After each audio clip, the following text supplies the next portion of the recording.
gobierno, en este caso, es la más amplia unidad para avanzar en un Chile más justo, en un Chile más digno. Preguntas. ¿Qué tal, ministra? ¿Cómo está? Muy buenos días. Le quiero preguntar de cara al plebiscito del 4 de septiembre. La última encuesta ha mostrado un alza en la opción del rechazo. Y algunos analistas plantean que esto responde, por ejemplo, que está muy ligado a la aprobación del Ejecutivo, que también cayó en la última encuesta, con el trabajo también y la caída, naturalmente, del trabajo de la Convención. ¿Ustedes lo ven así, que hay una mancomunión precisamente entre ambos números? Y lo otro, a propósito de las declaraciones del ministro Jackson el fin de semana diciendo que de cara al plebiscito, el 5 de septiembre van a pensar en una opción o van a proyectar en definitiva lo que va a determinar la ciudadanía en esa elección. ¿Creen que es muy tarde? Algunos lo plantean así, si es que tiene que haber una alternativa previa, escenarios en todas las posibilidades de cara a esa elección. Muchas gracias. Mira, no voy a hacer análisis de encuesta en este momento. Creo que lo que corresponde es señalarles a todos y todas, no solamente a los medios de comunicación, sino que a la gente, que nuestro gobierno está esperanzado. Yo estoy muy esperanzada, el comité político y todos quienes trabajamos en el gobierno tenemos una esperanza muy grande depositada en el proceso y en el plebiscito de salida. Confiamos en nuestro país. Creemos que la jornada del 4 de septiembre va a ser una gran jornada, porque va a contar con la amplia participación de nuestros compatriotas y porque el proceso que vamos a caminar en conjunto de cara al 4 de septiembre va a ser un proceso limpio, transparente, porque a partir del 4 de julio vamos a iniciar una nueva etapa. Vamos a dejar atrás los fake news, vamos a empezar a iniciar, ¿cierto?, un proceso de debate informado, transparente y respaldado en fuente. ¿Cuál es nuestra principal fuente? El texto que se nos va a entregar, el texto de propuestas de la nueva Constitución. Ahí la ciudadanía va a poder discutir con altura de miras en torno a la fuente fidedigna y confiable si es que este texto representa o no sus anhelos de cambio. Porque lo que sí sabemos y lo que sí podemos afirmar contundentemente es que la gran mayoría de nuestro país quiere cambios para bien. Y por lo tanto podrá juzgar a partir del 4 de julio si es que el texto representa o no esos anhelos de cambio. Y lo que nos queda a nosotros como gobierno es que en el marco de nuestro programa de gobierno, en el marco también de las urgencias ciudadanas que se nos van presentando, como el costo de la vida, el tema de seguridad, también vayamos materializando con acciones concretas el camino de los cambios. Políticas públicas, programas de apoyo, proyectos de ley. Y por eso es tan importante lo que discutimos en el último gabinete, que reforcemos nuestro trabajo colectivo, que demos cumplimiento a la palabra empeñada y en eso estamos trabajando, tanto para la reforma tributaria como la reforma previsional y toda la agenda legislativa y de medidas que no pasan también por el Congreso para justamente ir respondiendo aquello. Esa es nuestra tarea principal, es nuestro principal foco y en lo que estamos centrados en estos momentos. Ministra, ¿qué tal? En caso de que, por ejemplo, gane el rechazo, ¿podrían considerar el proyecto de 4 séptimos como una opción, un plan B, o ya están trabajando para tener otra vía, por ejemplo?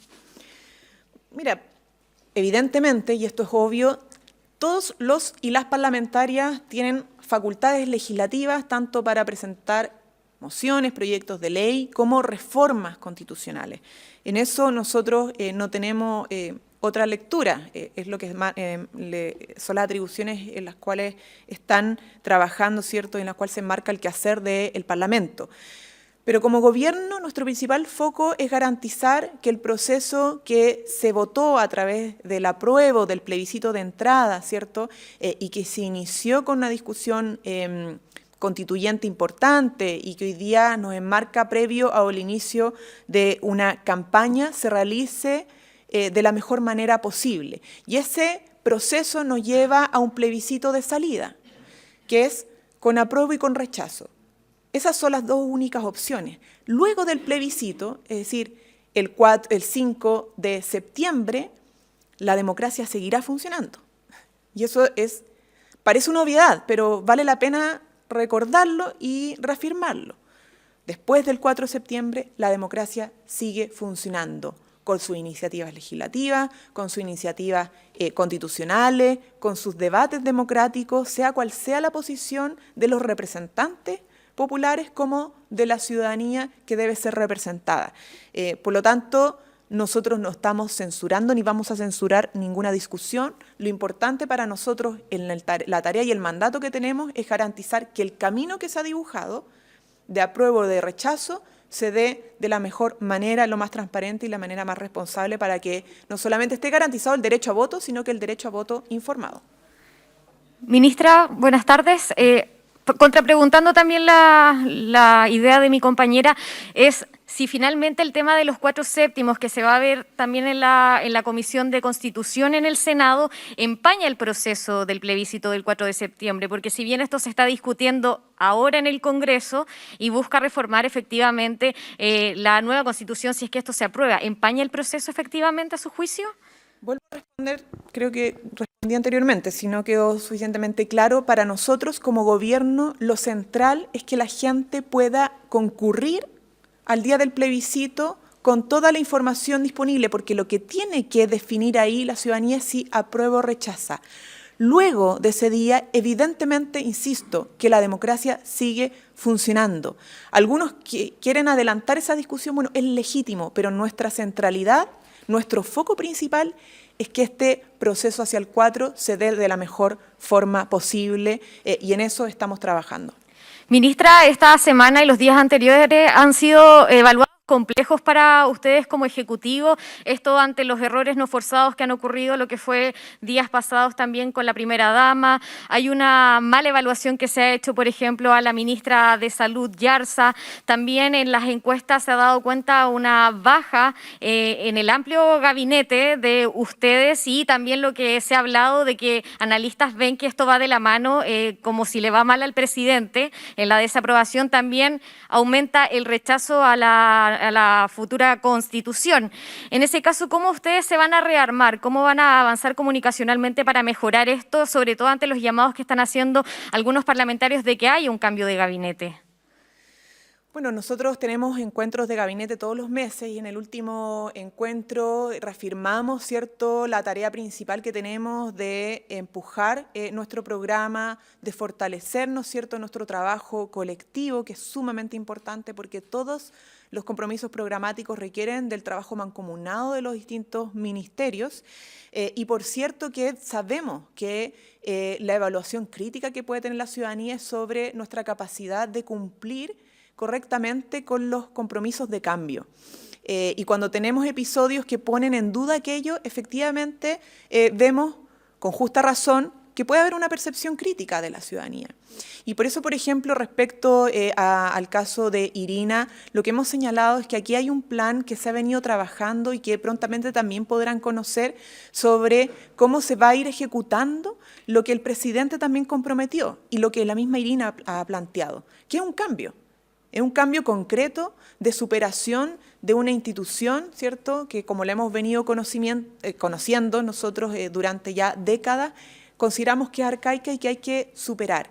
Y eso se ha estado trabajando, por eso lamentamos obviamente que se haya desviado el foco por un error, pero lo de fondo, lo importante es que hay un plan de cambios y que la ciudadanía podrá conocer prontamente también. Pero ¿cuál es la autocrítica que hay en el gabinete? Efectivamente, si hay una baja en todos los ministros de Estado, se ha criticado la labor estratégica como lo ha realizado y también legislativa, por ejemplo, del ministro Jackson. ¿Qué se tiene que hacer para mejorar eso? Porque ya es evidente y hay varios parlamentarios que piden lo del cambio de gabinete. ¿Cómo se refuerza eso y en qué se han equivocado? Que pueda haber alguna reflexión ante eso, ministra.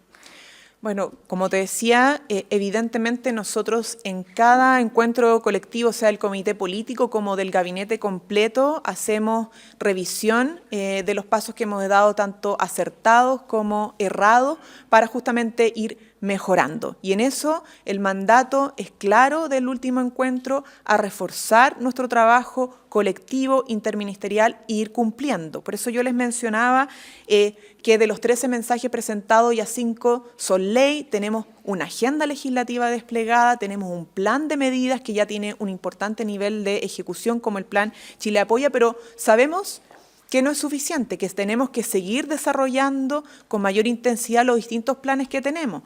El plan Chile Apoya ya ha tenido su desarrollo, pero el plan Nuestro Norte tiene que avanzar. El plan en la Araucanía también tiene que avanzar para el buen vivir de los habitantes de esa zona. En fin, tenemos todavía muchos desafíos. El escenario de nuestro país no es fácil, es difícil, pero tenemos la confianza que ante esta adversidad podremos ir dando pasos decididos para superarla y poder garantizar mejores condiciones de vida. No todo obviamente depende del gobierno, hay una situación internacional compleja que está afectando a nuestro país. Sabemos que también tienen que contribuir distintos agentes que participan en la elaboración de políticas públicas, como el Congreso, como distintos tipos de autoridades, como las organizaciones de la sociedad civil. Pero lo que nos respecta a nosotros, al menos como gobierno, es seguir reforzando el trabajo, obviamente mejorar el trabajo colectivo, las coordinaciones y, por lo tanto, desempeñar o desplegar una agenda programática y legislativa de la mejor forma posible. Ministra, buenos días. Héctor Gabriel Campo de Radio Bio Bio. Yo le quería hacer la siguiente pregunta en relación a las declaraciones del senador Latorre de Revolución Democrática, que él planteaba la idea de unificar las subcoaliciones del Frente Amplio y también decía que le gustaría poder unificar en general la coalición oficialista, hacer una sola coalición con el socialismo democrático y Apruebo Dignidad. Quería preguntarle su opinión al respecto, qué le parece, si es viable y cómo afectaría su proyecto político del gobierno. Y la segunda pregunta tiene relación con que hoy en la Comisión de Constitución se empieza a votar el tema del protocolo, el reglamento de la aplicación del test de droga para los parlamentarios. Quería saber su opinión al respecto y si desde el gobierno apoyan esa medida. Sobre lo primero, como gobierno y como ministra, tal como no soy vocera del Partido Comunista, tampoco del Frente Amplio, y creo que esos debates internos de partido se deben discutir al interior de las colectividades partidarias y resolverse en el marco de esa discusión. Lo que sí yo puedo decir en el nombre del gobierno es que a pesar de que puedan haber ruidos, todos cantamos la misma canción, y si estamos juntos y juntas en los distintos partidos de ambas coaliciones de gobierno es porque tenemos un proyecto común. Y ese proyecto se llama Programa de Gobierno. En ese programa estamos trabajando reforma tributaria, reforma previsional, un sistema nacional de cuidados, terminar con las deudas por estudiar y avanzar en la condonación de esas deudas, construir las bases de un nuevo modelo de desarrollo, el proceso de transición justa para aquello, etcétera. O sea, tenemos compromisos programáticos y ese es nuestro proyecto. En eso estamos trabajando y todo a pesar de que pueden haber otro tipo de discusiones, ¿cierto?, que los partidos podrán resolver o que en los comités políticos podamos discutir políticamente dado las coyunturas que hace que hayan diferencias legítimas y es parte de la democracia. Pero lo más importante es que tenemos un proyecto común y eso cada semana lo reforzamos y es parte, obviamente, de la centralidad que tanto nosotros como los mismos partidos nos llaman a tener, ¿cierto? Que es lo importante, lo estratégico y es lo que nos dice cada día la ciudadanía que tenemos que cumplir, porque para eso estamos donde estamos. ¿Y la segunda pregunta, ministra? Perdón, ¿la segunda? Que en relación a la votación de hoy día, el reglamento de antidroga. Ya me pronuncié sobre eso, lo reitero, es legítimo, son discusiones que el Congreso puede dar, hay distintas prioridades, obviamente la bancada, y si esa es una prioridad para una bancada, bueno, es legítimo que así sea. Por nuestra parte, ustedes saben que como funcionarios públicos tenemos una legislación al respecto y en eso estamos todos sometidas a aquella legislación sobre los test permanentes, es parte de una realidad que ya existe al menos para las y los funcionarios públicos, tanto ministros, subsecretarios como cualquier otro cargo de responsabilidad administrativa. Lo que respecta al Poder Legislativo es una discusión que me parece legítima y que tendrán que ir resolviendo en el debate democrático. Ministra, buenos días. Hay varios temas relacionados con seguridad. Uno de ellos tiene que ver primero con la acusación constitucional que se está viendo contra la ministra del Interior, Isquia Siches. Ya se hizo esta elección de los encargados de la comisión. Primero, ¿cómo ve el escenario de aquí en adelante, sabiendo que el oficialismo no tiene mayoría en el Parlamento? Y lo otro asociado quizás a eso está esta petición de prorrogar el estado de excepción. En ese punto, ¿cómo lo van a hacer para conquistar los votos de quienes no quieren que tenga un apellido y también poder tener el apoyo de todo el oficialismo. Eso sobre estado de excepción. Y lo otro, bueno, y si hay un cronograma también, el mismo oficialismo en el Congreso dicen que podría haber un cronograma de lo que tiene que ver con el estado de excepción. Y el otro tema es seguridad pública en general. ¿Partimos con las tres primeras? Ya, partimos por las tres primeras para la cuarta. y después Entonces, antes que se me olvide, ok. le agrego la otra parte. Sobre la acusación constitucional, bueno, efectivamente hoy día se sorteó la comisión que tiene que revisar la acusación y emanar un informe. Ustedes saben que esto no es vinculante, pero podríamos advertir por la composición cómo puede venir. Lo importante es que la sala discuta en función del mérito de esta acusación y para nosotros es súper importante insistir, no solo que la ministra cuenta con todo el respaldo y el apoyo del comité político y del gobierno y del presidente de la República, ¿cierto? Sino que tiene toda la legitimación para avanzar en lo que ya ha estado trabajando de los planes de seguridad. Yo simplemente quiero recordar que la ministra está trabajando en lo que le corresponde como jefa de gabinete, pero también como encargada de la seguridad pública de nuestro país. Y por eso el Plan Buen Vivir, por eso la renovación del estado de excepción, por eso el trabajo mancomunado en los consejos contra el crimen organizado de distintas instituciones que tienen que poner de lo suyo para poder destrabar y terminar con el crimen organizado en muchas zonas. Hemos avanzado en algunos casos, como en el Tren de Aragua, y así el reforzamiento de las atribuciones y de los implementos y de las herramientas para que las policías puedan hacer su trabajo en lo que importa, ¿cierto? Que es prevenir, pero también detener en los casos donde ya hay comisión de delito. Lo segundo sobre el estado de excepción, yo creo que esto, a ver, el decreto de estado de excepción es muy claro y no viene con apellido, obviamente es un decreto inteligente, es un estado de excepción estratégico que ha tenido buenos resultados. Esto lo hemos comunicado de manera transparente en lo que es la baja, ¿cierto?, de delitos, por ejemplo, de incendio, entre otros, y por eso estamos renovando el decreto de estado de excepción como lo presentamos en primera instancia.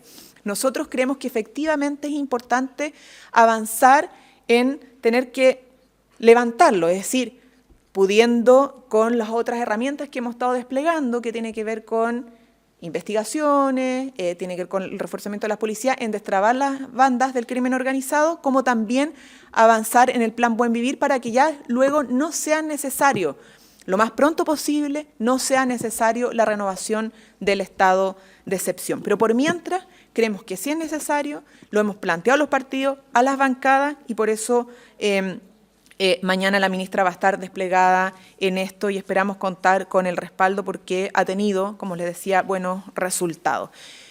La tercera pregunta.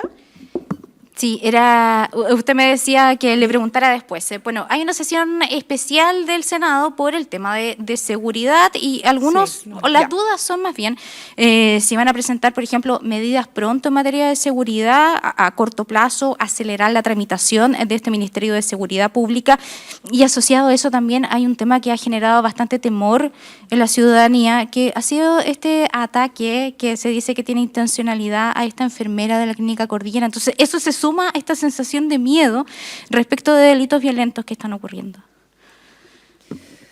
A ver, las preguntas se relacionan un poco con lo mismo, ¿cierto? La agenda de orden y seguridad.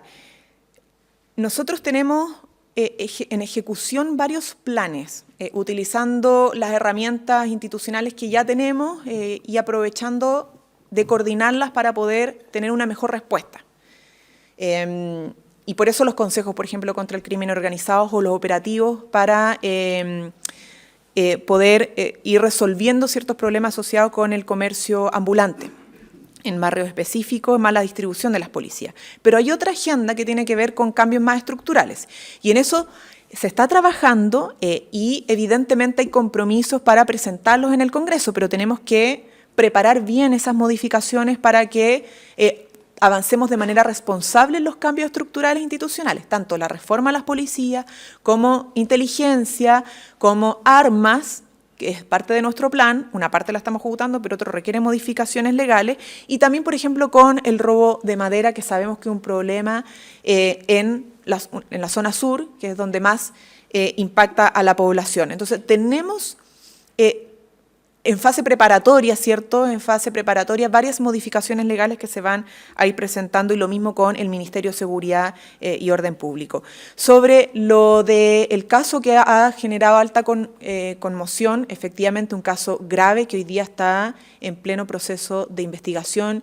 Yo no me puedo referir más a aquello, pero efectivamente se suma a distintos hechos de violencia que está sufriendo nuestro país, que se arrastran hace muchos años y que tenemos que enfrentar de manera decidida, tanto las instituciones correspondientes, Ministerio Público, Policía de Investigaciones, como el propio gobierno con sus distintas facultades de atribuciones desplegados para poder avanzar de conjunto como sociedad en un país más seguro, más amigable y más tranquilo. Ya. Muchas gracias.